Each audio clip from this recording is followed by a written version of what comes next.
तफसीर इब्ने कतीर सूरह अंबिया आयत नंबर 85 एंड 86, 2 आयत है। आयत number 85, and remember Ismail alayhi salam, Idris alayhi salam, and Dhul Kifl alayhi salam, all were from among the patient.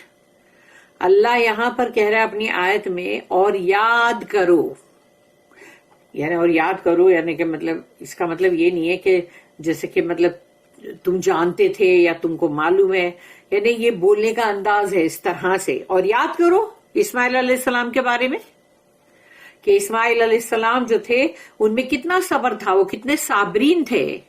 उनका बचपना जो था वो भी मतलब वैसा ही एकदम इतने छोटे से बेबी थे, और जब वो अकेले वहां पर रेगिस्तान में उनको मतलब रखकर, और बीबी हाजरा जो पानी की तलाश में यहां से वहां हो रही थी, तो तब देखो तभी भी वो मतलब वो छोटे से थे तभी वो बर्दाश्त कर रहे थे।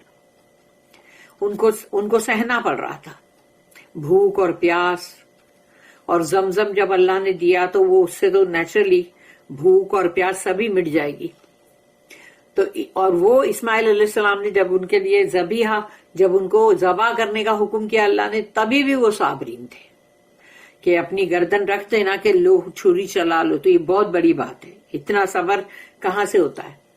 फिर इदरीस अलैहिस्सलाम जो है वो भी बहुत साबरीन थे, और उनका जो आना है जैसे कि मतलब आदम अलैहिस्सलाम और नूह अलैहिस्सलाम के दरमियान का जो हिस्सा है उसमें इदरीस अलैहिस्सलाम आए थे एज ए नबी, और सीश अलैहिस्सलाम जो है वो भी एज ए नबी। लेकिन बाद में फिर नूह अलैहिस्सलाम जब आए तो वो पहले रसूल थे इस दुनिया के। एंड जुल किफल, और जुल किफल जो है उनके बारे में लोगों की बहुत सारी राय है कि मतलब ये होंगे या तो वो होंगे, और फिर गौतम बुद्ध के ताल्लुक से भी लोग बोलते हैं क्योंकि किफल कपिला वस्तु जो था, और जूल का मतलब होता है ओनर ऑफ कपिला, तो वो कपिला वस्तु वही है ना जो जगह थी। लेकिन फिर भी हम पक्का यकीन से तो नहीं बोल सकते। और चूंकि यहाँ पर देखो ये सब नाम एक साथ आए हैं, तो इसका मतलब ये सब के सब जो है ये प्रॉफिट्स हैं, नबी और रसूल। All were from among the patient, और ये सब के सब जो थे बहुत ही साबरीन थे, सबर करने वाले। आयत number 86, and we admitted them to our mercy, तो अल्लाह कहता है हमने उनको दाखिल किया अपनी रहमत में। अपनी रहमत में यानी तो जन्नत है, तो अल्लाह की जन्नत में। Verily they were of the righteous, तो अल्लाह कह रहा है यकीनन वो लोग राइचियस थे, यानी कि स्वालिहीन थे, वो लोग स्वालिहीन थे।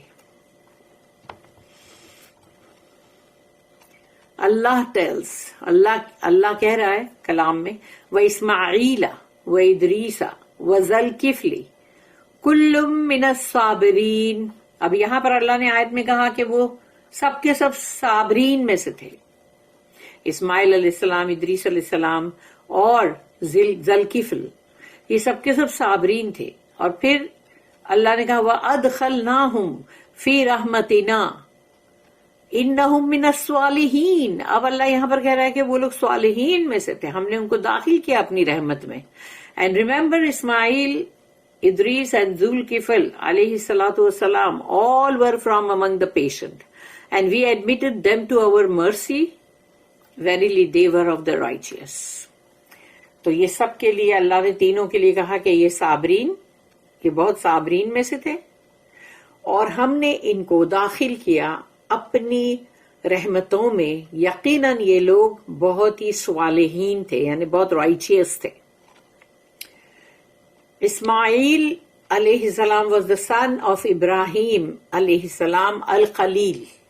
इब्राहिम alayhi salam जो है वो उनका टाइटल है अल-खलील, यानी अल्लाह के बहुत ही करीबी दोस्त। और इस्माइल alayhi salam जो है वो उनके बेटे हैं। दोनों के ऊपर पीस बी अपॉन देम, कि दोनों पर अल्लाह की मतलब सलामती हो। He has already been mentioned in Surah Maryam, और सूर्य मरियम के अंदर भी ये इनका जिक्र है, where mention was also made of Idris. اور ادریس علیہ السلام جو ہے ان کا بھی ذکر ہے سورہ مریم میں، جو کہ ہم پڑھ چکے ہیں. From the context and the fact that Zul-Kifl is mentioned alongside prophets، کیونکہ یہ تمام نبی اور رسول جو ہیں ان کے ساتھ ساتھ ذوالکفل کا مطلب ذکر جو ہے وہ کیا جا رہا ہے. تو اس کا مطلب کیا ہوا کہ it appears that he was also a prophet, یعنی اس سے یہ ظاہر ہوتا ہے کہ وہ بھی نبی تھے، نبی یا رسول جو بھی تھے وہ پروفٹ تھے وہ. ادر سے دیٹ ہی واز اے رائچیس مین، لیکن کچھ جو ہے وہ یہ کہتے تھے کہ وہ بہت ہی صالحین یعنی کہ بندے تھے، یعنی کہ نیک اور صالح بندے ہوتے ہیں نا جیسے وہ. اور کسی نے کہا کہ وہ ایک بہت ہی عدل اور انصاف والے بادشاہ تھے، a just king and a fair judge. اور کسی نے کہا کہ نہیں وہ بہت ہی مطلب فیئر یعنی کہ بہت ہی صحیح انصاف کرنے والے حکم تھے یعنی جج تھے. لیکن کسی کو بھی پکا یعنی یقین کے ساتھ یہ نہیں معلوم کہ یہ ذوالکفل کون تھے اور یہ کہاں پر آئے اور ان کا ذکر کیا ہے. بس یہ سب ایسا ہے کہ جو لوگ ریسرچ کرتے رہتے ہیں اس میں وہ لوگ کچھ نہ کچھ پتا کر کے اور وہ لوگ یعنی کہ اس طرح سے معلوم کرتے ہیں کہ اگر یہ قصہ جو ہے کچھ ان سے ملتا جلتا ہے تو اس طرح سے لوگ جو ہے اس طرح اندازے لگاتے ہیں، لیکن شیورٹی نہیں ہے، وہ یقین کے ساتھ نہیں بول سکتے. ابن جریر جو ہے انہوں نے کہا he refrain from making any decisive comment. تو انہوں نے ابن جریر نے کہا کہ نہیں کوئی بھی مطلب ایسا فیصلہ کن بات مطلب نہیں کرنا چاہیے. اینڈ اللہ نوز بیسٹ واللہ عالم، اللہ ہی جانتا ہے. نیچرلی اللہ تو اپنے ہر بندے کے بارے میں جانتا ہے، اللہ تو ہر چینٹی کے بارے میں بھی جانتا ہے، اور پہلے کون آیا تھا بعد میں کون آیا اللہ سب کو جانتا ہے.